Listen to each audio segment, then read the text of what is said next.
didn't want to do it again this year, but we may just because we'd done pretty decent last year, and I feel like we can do a lot better this year, being that we went to some of the racetracks. So it's run up and down the road is fun. You get to see a lot of stuff, and it's you get to spend time with a lot of people that you ain't really ever met and stuff like that. So it's I really enjoyed it last year. So we've if we go to Greenville and Run Go, we might do it again. Back on the road again. Mike, final question for Will Herrington in 14. It's just been a pleasure talking with you, Will. And people, I always try to point this out.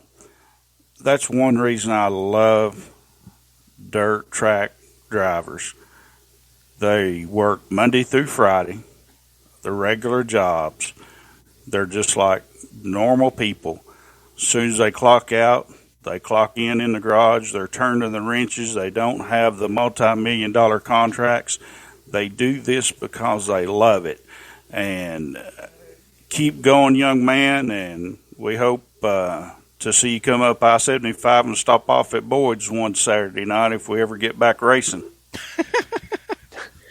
Yes, sir. I had a chance to run Boyd's.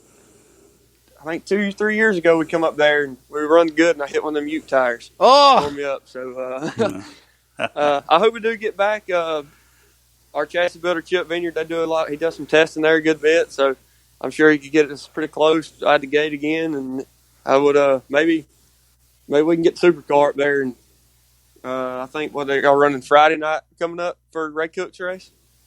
I see that. We're hoping so. This virus, we were actually going to run a 2-night event last week. It was going to be the Ray Cook on Friday night. That's been rescheduled tentatively for April.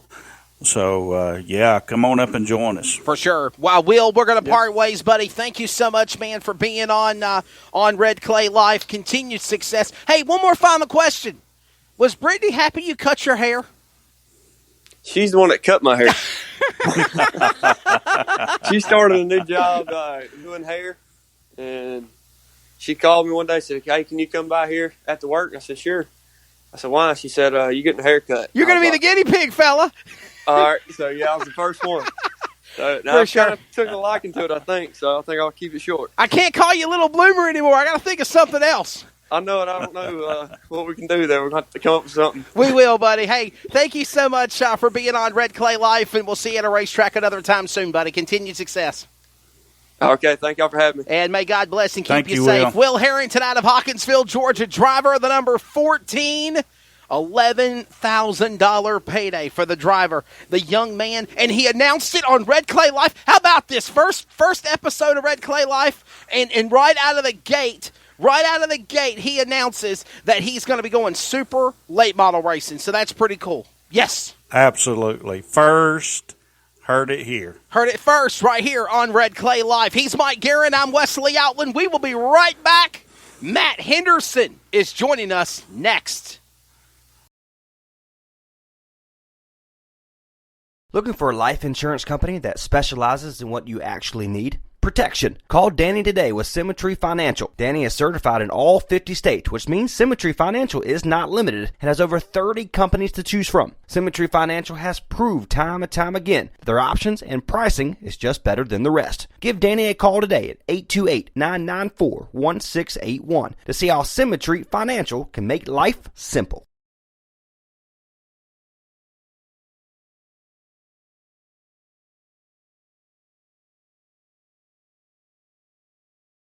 This is CRN, the Community Radio Network, the voice of the community, the voice of anything sports, and proud to be the voice of the Comets. Follow us at crnsports.org. Now let's get back to the broadcast coverage on CRN.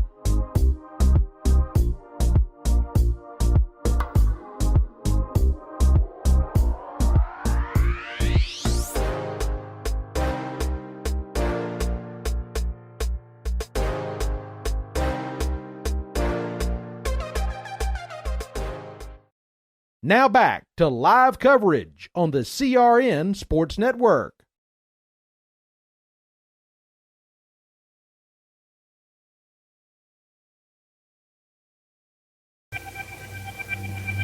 All right, so we are back.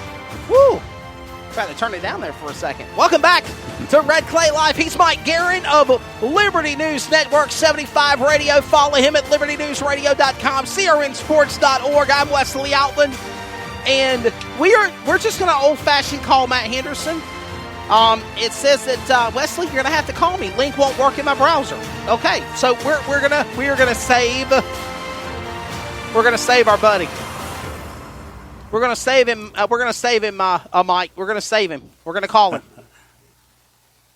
We're gonna call him. We're gonna call him old school. It'll be worth the phone call. You were going to hear the. You're going to hear all that. So I'm sorry, can't get away from it. But we're gonna give him a holler here in just a moment. Give him a holler. Call him up. Matt Henderson. How long have you known the crazy man that is Matt Henderson? High roller race car number 17 or whatever he's in now. I think he's in a double zero. Yes, he's 00. I actually met Matt last year. Cool. And you met him at Boyd's? No, I actually 75 Radio, which I'm involved with a small part. I'm just their. They call me their not so sexy radio intern. We got into racing, which I fit that bill. We got into dirt track racing last year through Shannon Norwood from Full Moon Graphics. Right. He's part of the Topless Outlaws limited late model dirt racing series, and we were wanting to get our name out and our logo on a race car. And we got involved with the Topless, and that's where I met Matt. And so there we go. And I had the privilege to meet the man that I call Matt Henderson of the number 17 high roller race car, 00 car. He ran at the Dome at Gateway at the Gateway Dirt Nationals last year in St. Louis. We're going to talk about all these things. Matt Henderson, welcome to Red Clay Live. Good catching up with you, buddy. It's been a while. Hey, guys. How are you? We're doing well. How are you doing in Tennessee? We're good, man. Good. Blessed every day. Always good catching up with you. And obviously, you've had some success along the way. High roller race cars. You got your own company. You've ran the 00 car recently and doing well with that. I know you got wins at I-75, and you ran at the Dome last year at the Gateway Dirt Nationals. Let's just go right into that. How special was that to be a part of that race, and what is it different from all the other races you've ever competed in? Well, just being indoors, and it's just so busy from the time you get there to where you're loading in, where you're bringing your trailer in. I mean, you're busy from start to finish. I mean, you're exhausted when you get there, but you don't. It runs together so hard, and you never get a chance to stop to realize how massive the event is. Like, right. When you roll out on the track, you don't realize so many people are in there, and you're in this little bull ring. And then you get done with your prelim and your heat race, and you go up to the stands to watch maybe the midgets or whatever, another class, and you're like, oh, my God, this is massive. You know, it's an unreal atmosphere. It's a lot of fun. We are talking with Loudon, Tennessee's Matt Henderson. By the way, another driver out of Loudon is Loudon Lightning, Corey Hedgecock. What kind of friendship do you have with Corey in Eagle Racing Engines? Not really much one. Okay. Don't have much dealings really. We used to be close and stuff, but we're really good competitors and race door to door a lot. That's about it. Gotcha. Mike Guerin. Let me tell you a couple of things about Matt Henderson, which he would never say himself. Oh my Just like goodness! Here we go. This young man, like I said, I met Matt last year through the Topless Outlaws. Just a phenomenal person on top of being one hell of a wheelman. He started when he was 14 years old, just like Will. Will said he was 12.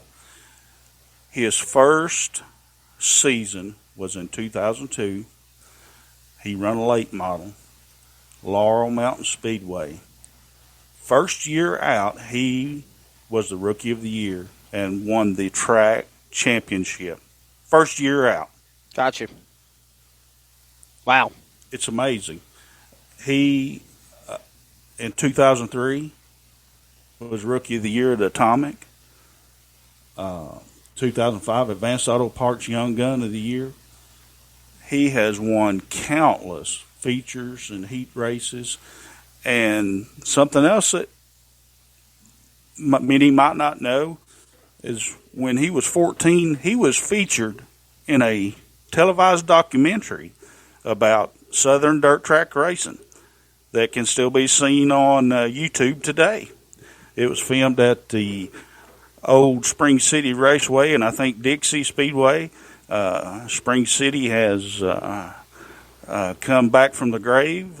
It's now Mountain View Speedway. Oh, yes, beautiful facility. But, Matt has played a huge role in East Tennessee racing from all up and down I-75, from 411, I-75, Laurel Mountain, Atomic, you name it, he's raced it, and he's just a fantastic young man. Well, I was going to say probably even more further than that because I've met him at Talladega and at Meridian, Mississippi and Magnolia, and my goodness, you do some traveling, Matt. Yeah, man, we've been all over the country, been blessed to do it. Been all the way to Indiana, as far west as Louisiana, as far south as Florida, and all over the Carolinas and Virginia. Now, I know you do your dirt track racing during speed weeks in February, but you go to Indianapolis and party at PRI in December, don't you? Yeah. Go up there, have a good time every December, catch up with people that you know That's in right. racing, but you don't ever get to see. And I think I've done a PRI show with you way too early one morning after a PRI night. So, You did. Yes, sir. I remember that. That was like at 8 o'clock in the morning, and you were hungover the night before. Yeah, I was wore out. Yes, sir. Definitely. Hey, so Matt, what is your plans this year, man? I know things are going well. I know you got a good relationship with Chip Vineyard Racing, CVR Race Cars. Will Herrington just mentioned them. I know you do stuff with them. What are we going to see Matt Henderson do this year? Well, we've been lucky enough to acquire super late model for Luke Crass Motorsports, driving the 00, and then we're going to run the Topless Outlaw stuff as well. We've gotten completely away from crate late model racing for now, and we're just going to travel all over the Southeast and kind of hit or miss several shows. We'll run a majority, if not all, of the Topless Outlaw shows because it's a good series that races right in our wheelhouse of tracks, and they've got a great purse. So that's kind of the plan, just hit or miss some super late model stuff and run those races. How are y'all adapting to what's going on with this coronavirus in Tennessee? Well, I'm fortunate enough. I'm 3 miles from CVR, and I haven't missed a beat. We've been going over there. Got a car finished, assembled, done, sent out Saturday, a brand new one, and then finished one up today that's testing this coming Saturday. And man, we're just making sure nobody comes to the shop, and we all come there and go home. And I'm not even working on my personal cars right now because I don't want to be around the people to do it. But we're just adapting as we go and just trying to make sure that we isolate ourselves and keep everybody healthy. You know, Matt, we've known each other a long time. Do you think that the racing community is not taking this serious? Do you think there's a lot more anger because we want to be at the racetrack, or do you think that it needs to be self-conscious awareness, in your opinion? Well, I think racers want to race, and we're upset anything that keeps us from being able to do that. But I feel like initially everybody just kind of thought it was being blown apart, just over the top. And now we kind of see there's just dangerous sides to it. And I see more and more people taking it serious. And I just feel like you need to do that. When you've got all the warnings that we have and everything, it's time to back up and say, let me do what's best for me and my family, and try to stay away from anybody and just stop the spread. I mean, we're going to get the race this year. Racing's going to come back. And, we've got to where we're racing year round, and there's no new energy. Like, you go to a race every weekend, yes, and we're just getting burnt out. Now we're going to have a few weeks off, and I think what you're about to see